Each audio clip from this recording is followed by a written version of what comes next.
Selamat datang. Hari ini kita akan coba bedah sesuatu yang rasanya kita semua tahu tapi mungkin belum pernah kita dalami sampai ke akarnya. Pendidikan politik. Betul. Anda sudah siapkan setumpuk materi yang menarik banget nih.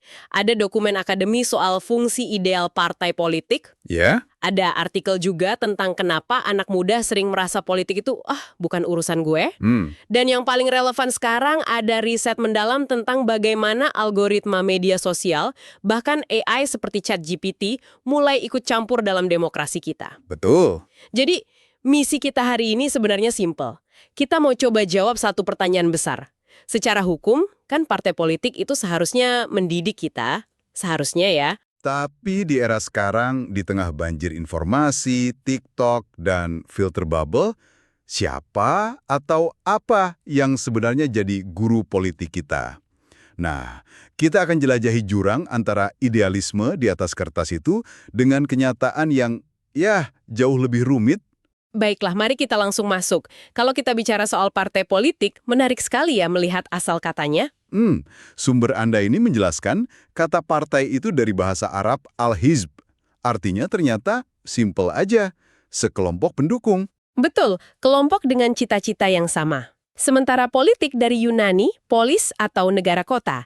Jadi DNA-nya dari awal memang soal sekelompok orang yang kumpul untuk menentukan arah negara gitu ya.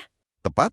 Dan di Indonesia, ini bukan cuma ide, tapi sudah jadi hukum. Di Undang-Undang Partai Politik kita, definisinya jelas sekali. Parpol itu organisasi yang dibentuk warga negara secara sukarela. Sukarela ya? Iya, atas dasar cita-cita yang sama. Tujuannya pun sangat luhur, memperjuangkan kepentingan masyarakat, bangsa, negara, dan menjaga keutuhan NKRI. Jadi mereka ini dirancang bukan sebagai, bukan klub hobi, tapi pilar negara. Oke, pilar negara. Itu konsep yang besar.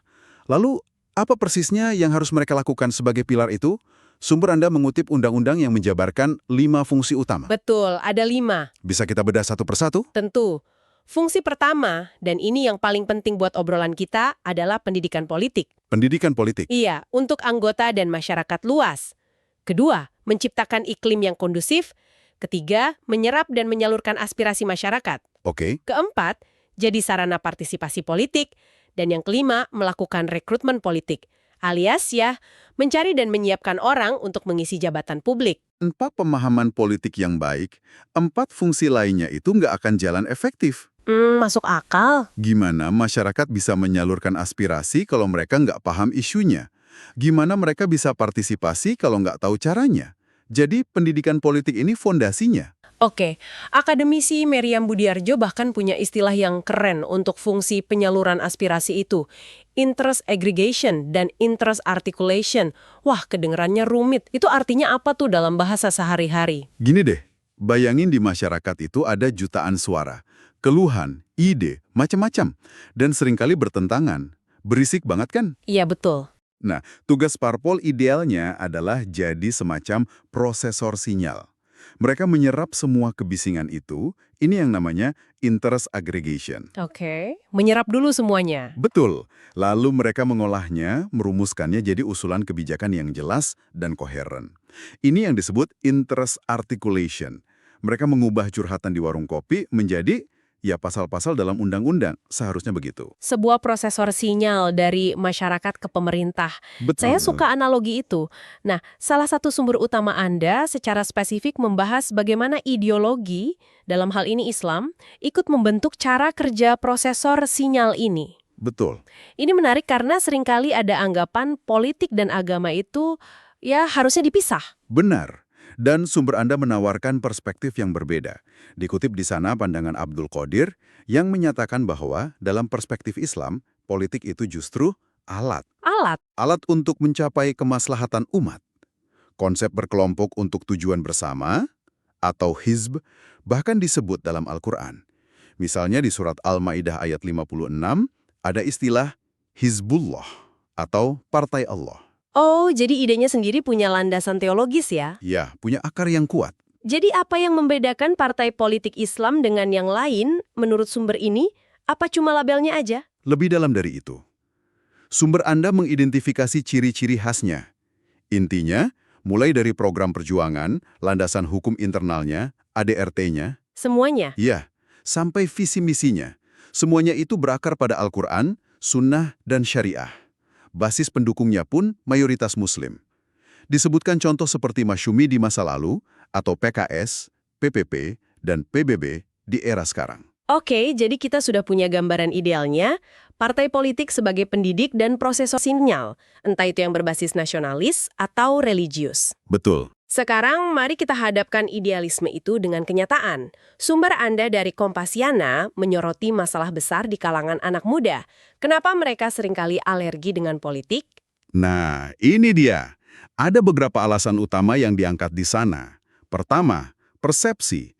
Politik itu dianggap rumit, kotor, dan gak ada hubungannya dengan hidup mereka sehari-hari. Buat apa mikirin RUPU kalau harga kuota internet naik? Gitu ya kira-kira logikanya? Persis. Kedua, pendidikan kewarganegaraan di sekolah seringkali dianggap membosankan, lebih banyak hafalan daripada diskusi kritis. Dan yang ketiga, ini yang paling besar kayaknya, media digital. Sumber itu bilang media sosial sering menyajikan berita yang bias atau sensasional, yang akhirnya justru mengaburkan pemahaman. Dan disinilah kita masuk ke jantung masalah era modern. Jurnal dari EY Scholars Hub yang Anda berikan itu menjelaskan mesin di balik kekacauan ini. Algoritma. Ya, algoritma menciptakan sesuatu yang disebut gelembung filter atau filter bubble. Saya sering dengar istilah itu. Bisa tolong jelaskan dengan sebuah analogi sederhana nggak? Tentu. Bayangin Anda masuk ke sebuah restoran super canggih. Pelayannya, si algoritma ini, sudah tahu Anda suka makanan pedas. Oke. Jadi, dia hanya akan memberikan menu yang isinya makanan pedas semua. Anda nggak akan pernah tahu kalau di restoran itu sebenarnya ada sushi terenak di kota. Oke. Jadi kita cuma lihat dunia versi yang kita sukai. Tepat, itulah filter bubble. Anda nggak sadar ada banyak menu lain di luar sana. Oke, itu sangat jelas. Lalu apa bedanya dengan ruang gema atau echo chamber? Nah, kalau filter bubble adalah menunya, echo chamber itu mejanya. Mejanya. Iya, setelah Anda pesan makanan pedas, si pelayan menempatkan Anda di sebuah meja di mana semua orang di sana juga pesan makanan pedas. Mereka semua akan bilang, wah, pilihanmu tepat. Makanan pedas di sini yang terbaik. Jadi kita divalidasi terus-menerus. Betul. Anda merasa didukung dan makin yakin kalau pilihan Anda paling benar. Nggak akan ada satu orang pun di meja itu yang bilang, coba deh susinya, enak juga loh. Jadi kita bukan hanya terisolasi dari info lain, tapi juga dikelilingi oleh suara-suara yang terus membenarkan keyakinan kita. Itu kedengarannya berbahaya ya? Sangat. Apakah sumber-sumber ini memberikan contoh nyata bagaimana ini terjadi di Indonesia? Banyak sekali. Sumber Anda menyebutkan bagaimana polarisasi ekstrim saat Pilkada DKI 2017 itu adalah buah dari gelembung dan ruang gema ini. Iya. Contoh lain adalah penggunaan tagar yang dimanipulasi, kayak hashtag 2019 ganti presiden. Tujuannya bukan untuk diskusi, tapi untuk mengamplifikasi satu narasi sampai jadi trending. Menciptakan ilusi bahwa ini suara mayoritas. Dan ini seringkali menargetkan kandidat secara personal, kan? Tepat. Sumber itu merinci bagaimana narasi-narasi spesifik ditempelkan ke kandidat, Anies Baswedan misalnya, terus-menerus diserang dengan isu intoleransi. Ganjar Pranowo dicap sebagai petugas partai untuk merusak citra independensinya. Prabowo Subianto diserang soal masa lalu militernya. Tujuannya itu menciptakan karikatur. Bukan potret yang utuh. Betul, bukan potret utuh dari seorang kandidat. Yang bikin saya agak merinding itu bagian soal bot dan akun palsu. Jadi orang-orang yang meramaikan tagar itu belum tentu orang sungguhan. Seringkali bukan. Mereka itu pasukan akun robot yang diprogram untuk meretweet, menyukai, berkomentar ribuan kali dalam sehari. Tujuannya ya seperti yang Anda bilang tadi, menciptakan ilusi dukungan massal. Wow. Jadi saat kita lihat sebuah tagar jadi trending topik, pertanyaan kritisnya adalah, ini benar-benar suara rakyat, atau ini hasil kerja beberapa lusin komputer di sebuah ruangan? Ini sudah cukup mengkhawatirkan. Tapi ternyata sumber Anda yang judulnya Vox Populi, Vox ChatGTP, bilang kalau bot ini baru permulaan. Baru pemanasan. Ancaman berikutnya jauh lebih canggih. Kecerdasan buatan atau AI. Benar. Sumber itu menjabarkan 3 argumen besar tentang risiko AI bagi demokrasi. Yang pertama disebut argumen substitusi. Argumen substitusi. Maksudnya? Ini adalah kekhawatiran bahwa kita sebagai manusia akan berhenti melatih otot-otot berpikir kritis kita. Karena terlalu sering mendelegasikannya ke AI. Persis. Jadi malas berpikir, karena tinggal tanya ChatGPT. Kenapa repot-repot baca berbagai sumber dan membandingkan argumen? Kalau bisa langsung minta AI untuk merangkumkan poin-poin debat tentang kebijakan X. Iya juga ya. Masalahnya, demokrasi yang sehat itu butuh warga negara yang terampil berdebat, terampil menilai argumen. Kalau keterampilan itu nggak pernah kita latih, ya lama-lama tumpul. Kita jadi konsumen informasi pasif, bukan partisipan aktif. Tepat. Itu masuk akal.